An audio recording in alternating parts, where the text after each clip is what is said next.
Welcome to the Resilience Training Program, a project created by Seniors Action Quebec, sponsored by Canadian Heritage.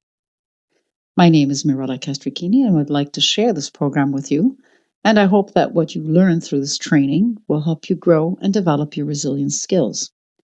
Each of the modules contain a general theoretical review on the topic, exercises, and a few scenarios to explore issues that are frequently encountered by seniors.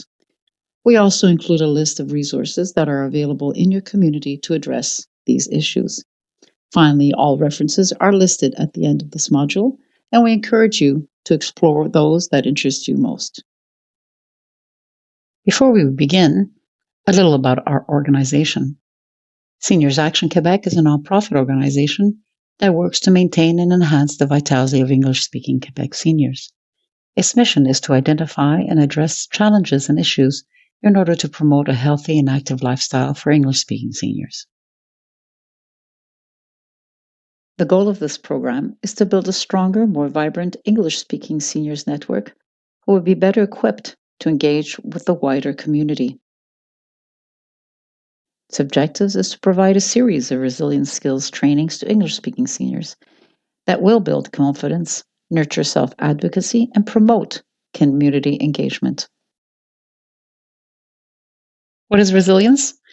Resilience is the quality of recovering quickly from failure and adversity, and not only returning to what was, but using the opportunity to further your personal growth. Adversity, recovery, and growth.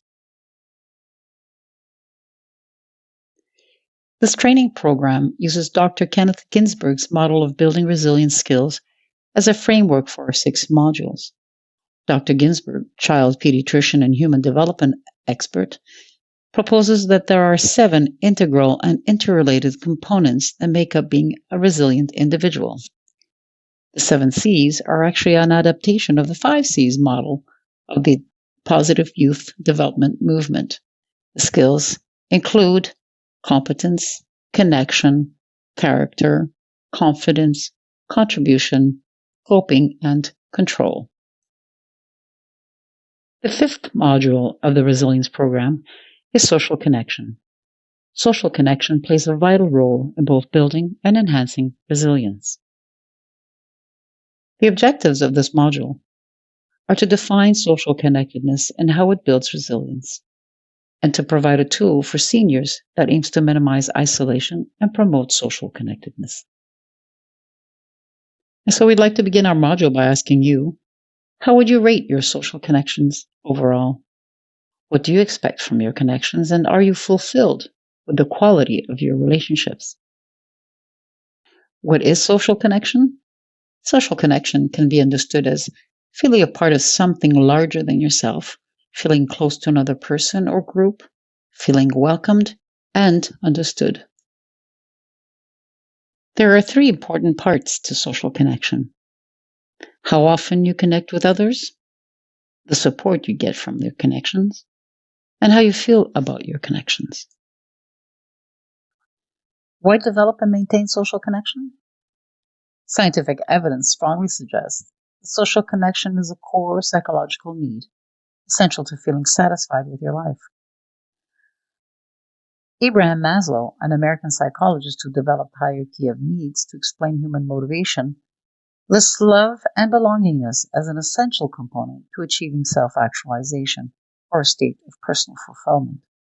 He suggested that feeling part of a group larger than oneself, such as a work community, or having close associations, such as family, life partner, or close friends, are important for human health and happiness.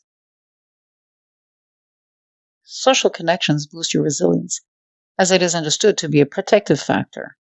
Protective factors are individual or environmental characteristics, conditions, or behaviors that reduce the effects of stressful life events. So, having the social connections that enable us to talk to others can help us feel less stressed when we are under pressure.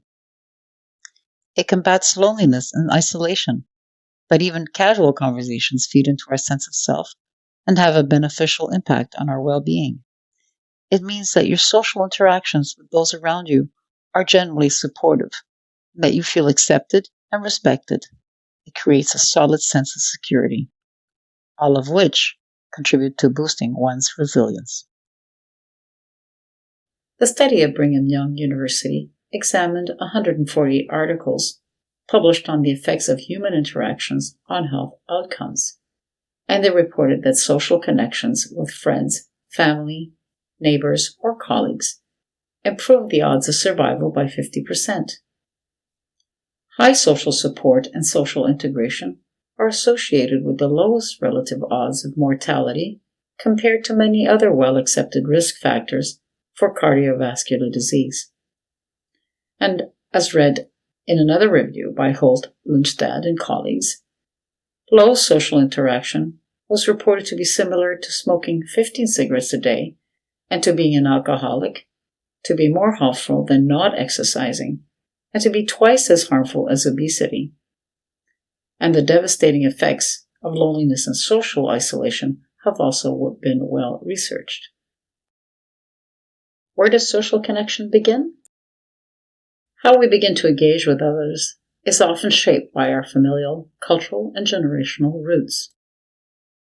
In this next exercise, we ask you to list some of the rituals or social activities you engaged in that were part of your upbringing, and how they influence the way you connect with people today. When we talk about the type of social connections we have with others, we often differentiate them by the depth of our relationship, characterized by the degree of our attachment to the person, the quality of the exchanges, as well as the level of trust shared. We distinguish these connections as being either a strong tie or a weak tie. A strong tie includes relationships usually developed with family, friends, colleagues, or leisure buddies. There is a good two-way conversation, and even if you don't know everything about them, you know them pretty well and information flows freely. You probably have their number on your phone, have mutual friends, and even though you may not connect as often as you'd like, your desire to maintain this relationship is important to you. Weak ties, on the other hand, are those you would describe as acquaintances, such as neighbors, store clerks, or work acquaintances. Once a year, you may send them a Christmas message promising to be in touch more often, and should you call them, they're surprised to hear from you. You have different interests and don't interact much. In a landmark study called Strength from Weak Ties, we learned that acquaintances are likely to be more influential than close friends, particularly in social networks. One of the advantages of communicating with weak ties is that they are more likely to help us learn things we could not learn from our typical group of strong ties. They bring us new ideas and connections. Specifically, more novel information flows to individuals through weak rather than strong ties because our close friends tend to move in the same circles that we do and usually have the same information we do. We can all imagine how the strong ties contribute to our well-being and resilience, but research shows that even casual conversations with people we don't know that well are related to our psychological well-being.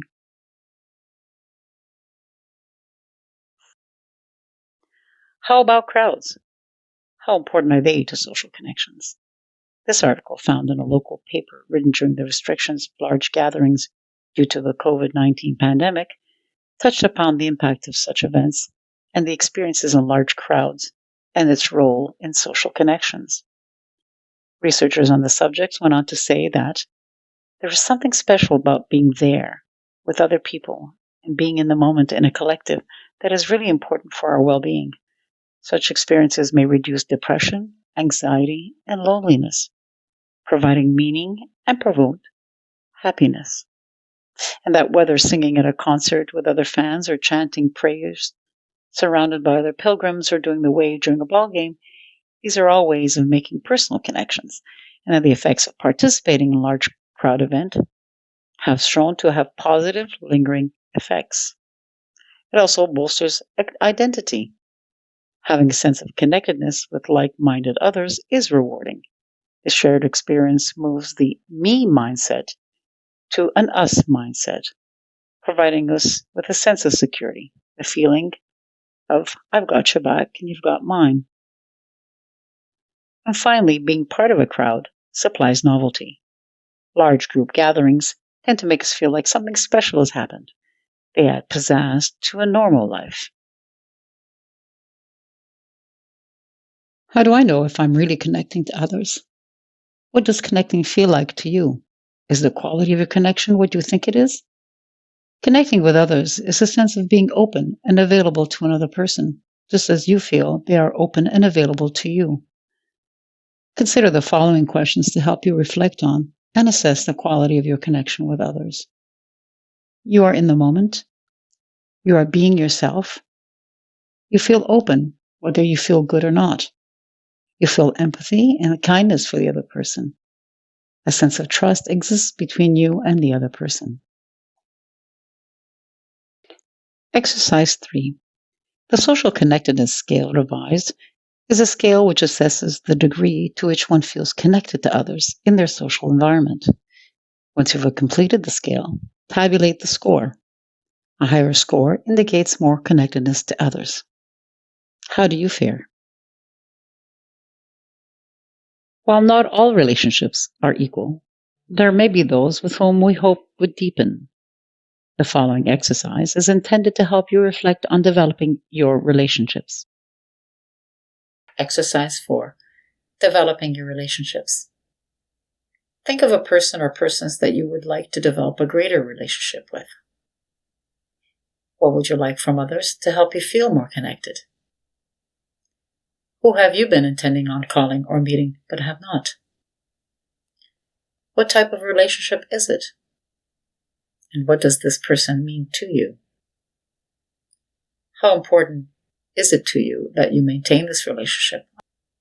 What is stopping you from developing this relationship? What are the barriers? And do you have the resources to help you? As mentioned previously, social connections are formed from different places under different circumstances and experiences. Growing your connections in the community can be challenging. However, identifying the barriers as well as the resources available to you can help you in developing more connections. Social connections in later life. Social connections in later life remains as important as ever.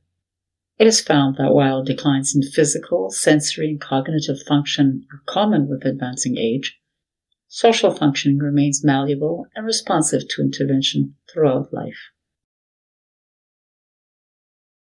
While a fair number of seniors remain active and living independently, others experience social disconnection in later life, due in part to objective circumstances such as increasing disability, frailty, environmental barriers to socialization, and bereavement, as well as subjective perceptions such as thinking of oneself as useless or always alone. Efforts to mitigate the social disconnection among seniors remain a great concern to those working with seniors. Community organizations continue to develop programs for seniors designed to promote socialization and to maintain social connection, regardless of circumstances.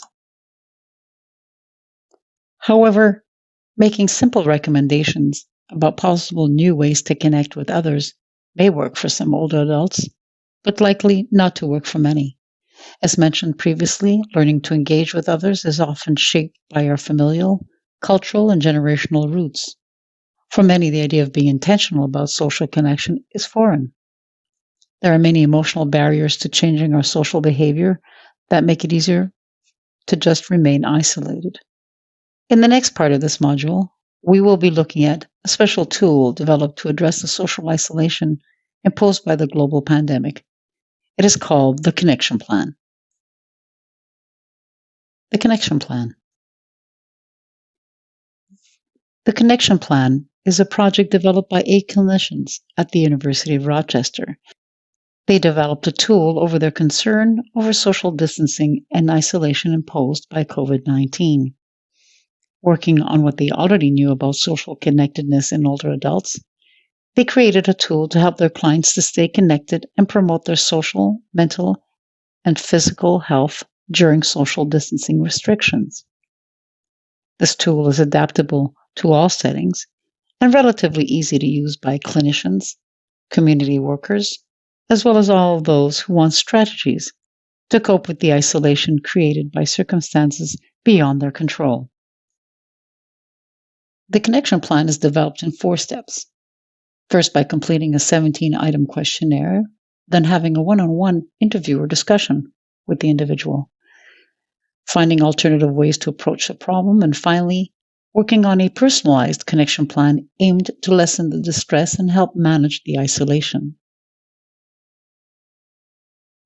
As part of the design, a questionnaire was created to assess the impact of COVID-19 pandemic on older adults. Several items on the questionnaire touched on the frequency, quality, and social support received. Questions such as, how has the frequency of your communication with your close friends and family changed? And how are you continuing to stay in touch with others? As well as, who is providing you with the social support?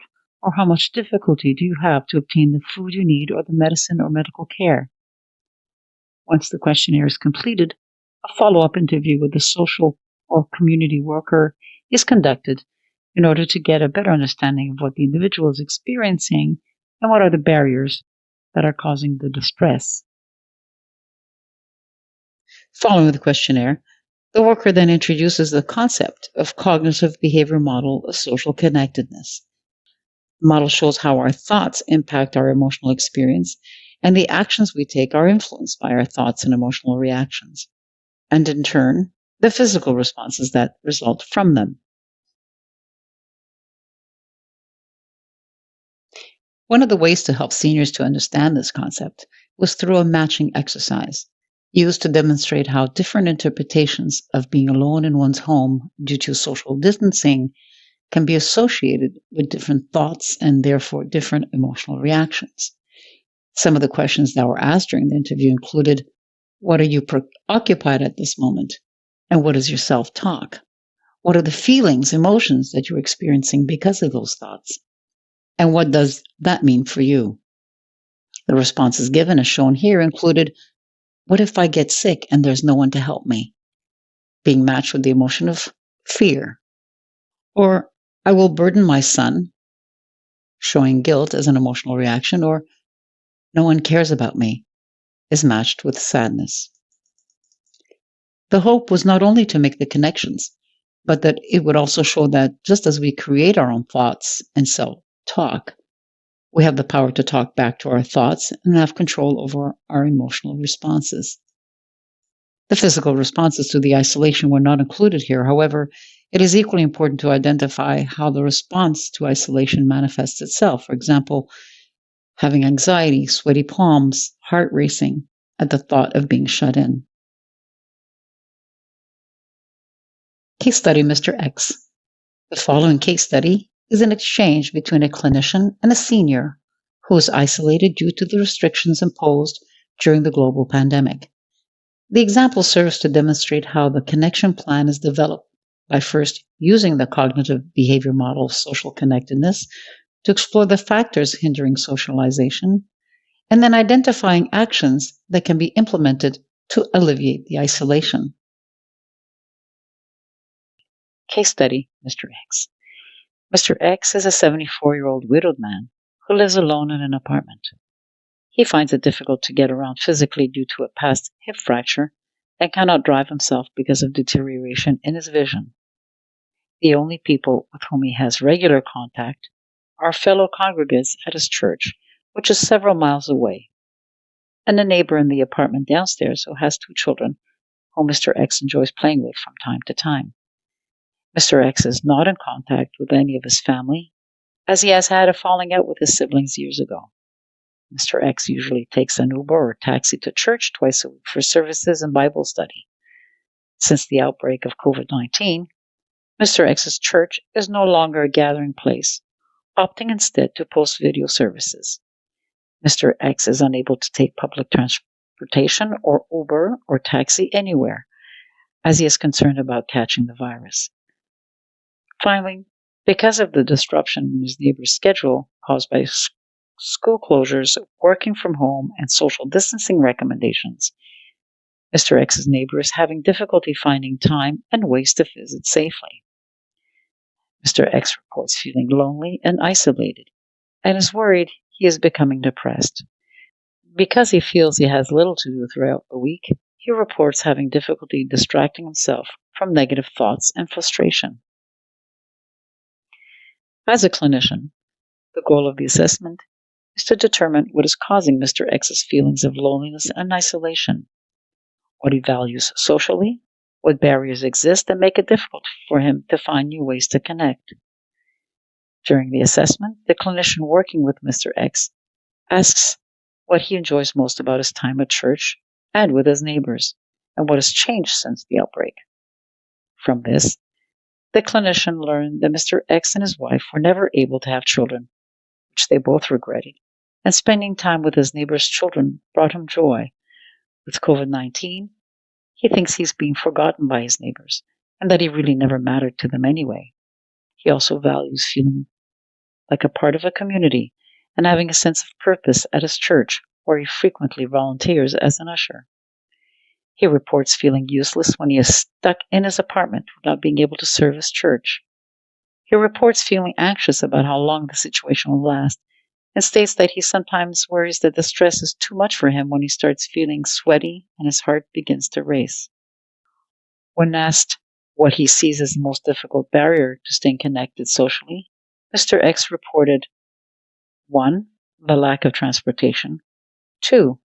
Lack of social events due to social distancing, and 3. Not wanting to bother others too much during a confusing time are the primary barriers.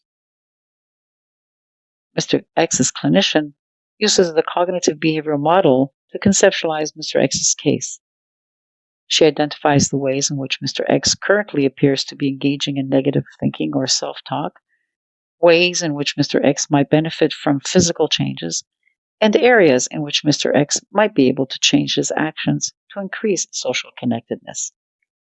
She goes through the model and completes a connection plan in collaboration with Mr. X to address thoughts of being useless, that he is being forgotten, or that he does not matter, and that is concerned about bothering others. Mr. X identifies more neutral or positive prospects, such as my neighbors have not forgotten me. They would appreciate spending time with me, but circumstances out of their control make it difficult to visit. To address physical feelings of anxiety, Mr. X uses deep breathing and positive imagery. When he finds he feels anxious, he takes 5 deep breaths and imagines he is in his childhood home, which is a positive memory for him. Finally, Mr. X identifies actions he can take to connect more. After sharing that his wife was always the one who called to arrange outings with her friends, he decides to call other members of his church who he knows also live alone, to check on them once weekly. He also makes a plan to call his neighbor to learn how to set up video calls, realizing that his neighbor might be too busy, but that the children have time to teach him. Upon follow-up 2 weeks later, Mr. X reports that he feels more confident after learning to change his perspective and to reduce his physical anxiety, and that confidence helped him to increase his motivation and successfully make his calls. His neighbor reported feeling relieved that Mr. X would spend more time reading to his children stories on video calls, and Mr. X reported feeling pleased that he could do something to help. He reports improved mood, states that he no longer feels quite so lonely, and jokes that his wife would probably be shocked by his new behaviors. Let's review then Mr. X's situation by applying the cognitive behavioral model of social connection. His thoughts included, my neighbors have forgotten me and I have no purpose. His actions are limited and choosing to remain isolated and not connecting with anyone. The self-talk or his thoughts lead him to get anxious, resulting in a racing heart and sweaty palms. He feels lonely, anxious, and a sense of abandonment. After working with the clinician, Mr. X gains a different perspective on the situation, and that his neighbors have not forgotten him, and they are behaving as they are because of the extraordinary circumstances beyond their control. Mr. X has identified the actions that he can take to feel purpose, and that is to call on fellow congregants that also feel alone and may appreciate a call. And he also decides on calling on his neighbor's children to help him set up video calls. As for self-care management, Mr. X is practicing breathing exercises and imagery meditation when he feels anxious or depressed. Here is a useful tool to help with reframing thoughts, managing emotions, and engaging in actions that will move you in a positive direction. The strategies given here are in the context of COVID restrictions. However, they can be adapted in most circumstances. The first of these strategies is changing perspective or reframing thoughts. By examining the evidence, write down your thought. For example, no one cares about me, and list the evidence in support of that thought and the evidence that contradicts that thought. Or think of someone optimistic whose opinion you highly value. How would they perceive the situation? You may also want to consider what is the ideal situation and what are the barriers keeping you from them. What resources are also available to you? Change your actions. Changing your actions by engaging in activities that are in your control will help you shift your thoughts in a positive direction. Find new ways to connect, be it by phone, email, or waving from a distance. Help others by writing emails or letters or taking care of pets. Another strategy includes changing your body sensations. Practice noticing and tolerating feelings and body sensations instead of resisting them and pushing them away. Mindfulness practices are effective ways to change your body sensations. Research has shown its effectiveness in managing emotions, to shift your mindset, or to stay present. Here are some of the suggestions that were offered. Create pleasant sensations for your 5 senses. For example, listen to music.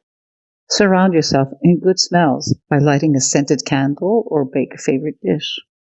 Or do something as simple as holding a pet. Changing your body sensations can also include changing your body temperature by taking a warm bath, holding a warm towel, or sipping on hot tea. Or cooling your body temperature by splashing your face with cold water or holding a cold pack or ice cube. Refer to the annex of this presentation for more ideas and website links to changing your body sensations. For those interested in training, you may want to solicit participants in your class to volunteer role-playing in a scenario. Divide the group in pairs. One person is to assume the role of a senior who is expressing fear or difficulties with being isolated, and the other person, the intervener, whose role is to use cognitive behavior social connection model to identify the emotions, self-talk, and actions that are impacting the senior's well-being. It is important to note at this time that the techniques or exercises given in this training are recommended only to clients who do not have a clinical diagnosis of mental illness. Use this template to create your connection plan after reflecting on the strategies provided earlier. In this next segment, we would like to address a current issue affecting all, but especially seniors who may be attempting to resume normal activities following a 12-month confinement due to COVID-19. It is fair to say that we have all had exceptional experiences when it comes to keeping socially connected because of the COVID-19 pandemic. Thankfully, scientific progress is allowing us to resume some social activities. However, reintegrating after such a difficult period may be more challenging for some. Individuals having reported experiences that impacted their lives in so many ways. Reintegration is also a matter of psychological readiness. We must retrain our brain to feel safe and comfortable again with people, and that can take some time and practice. Our brain learns threats like this quickly and unlearn them slowly. As our communities begin to reopen and it becomes safer to be with others, our brains won't just suddenly give up their threat learning on demand. And reintegration will also be hard for introverts, individuals who struggle with social anxiety, or those who already felt unsafe following trauma may have had an easier time with social distancing. And for those who have rigorously maintained social distancing during COVID 19, perhaps due to underlying health conditions or older age, which posed added risk were they to contract the virus. So, how do we prepare ourselves to be with others again? Exercising caution is different from feeling anxious and under threat. And here are 5 strategies that can help calm our brains as we move forward. It goes without saying that when our brains are calmer, we are better able to make good decisions based on science and public health guidelines. Remember that even in pre-pandemic life, it doesn't mean we are going to feel only positive emotions. Very likely you will feel anxiety, anger, guilt, regret, grief, and a host of other emotions as you begin to re-engage with your life and your loved ones. So how do we begin? First, go at your own pace. Our brains feel less anxious when we have a sense of control over our lives. So, to the extent you can, decide how you want to reintegrate and at what pace. You can likely say yes gradually to your social life. Share your concerns with those who may expect you to return to your volunteer job, leisure activities, or participating in the usual family and friend events. Your pace may be different from your friends, coworkers, and family members, and that's okay. Second, imagine before doing. If there are activities or situations you feel anxious just thinking about doing, try imagining doing them first. Imaginal exposure is a technique used in therapy to help people with phobias. It prepares our minds with the feeling state we desire before we venture into the physical environment. Be selective. Grant yourself permission not to pick everything back up, even when it's safe to do so. You may not want to engage in all the activities you once did. 4. Be patient. There will likely be ups and downs in your reintegration process. Our brains are quick to learn threats and slow to unlearn them, so give yourself time. 5. Be open and acknowledge the emotions, be it anxiety, guilt, anger, or grief, that you will feel when you begin your reintegration. As we have learned, the social connections can be both fulfilling as well as difficult to maintain at times. Here are some ways to develop and strengthen your social connections. Give space to your feelings. Tell the truth. Realizing that you're not alone. We are wired to connect. Practice gratitude. Nurture your social network. And perform random acts of kindness. And finally, settle your differences. To conclude, social connection is the experience of feeling close and connected to others. It involves feeling loved, cared for, and valued, and forms the basis of interpersonal relationships. Proven to benefit our physical, psychological, and emotional well-being, social connectedness is a key factor in building resilience. This completes Module 5 of the Resilience Training Program.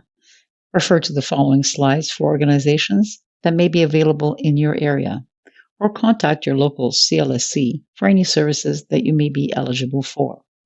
Also check our website, www.seniorsactionquebec.com, to listen to all the previous modules.